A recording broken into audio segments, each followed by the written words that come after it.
Hello mga kabitsay, ayan, malakas ang ulan ngayon dito sa amin at malakas din ang hangin, kaya binigyan ako ng blessing. Ayan, buti pa si hangin, binigyan ako ng blessing. Ito po kabitsay, alam niyo ba ito?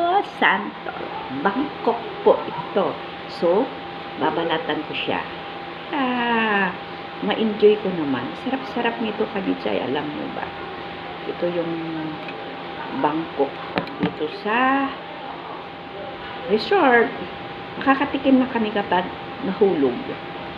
Yun, nahulog siya kabitsay sa swimming pool. Kaya yan, kinuha ng anak ko dahil yun mo naman, this is my favorite, lalo na matamis kabitsay.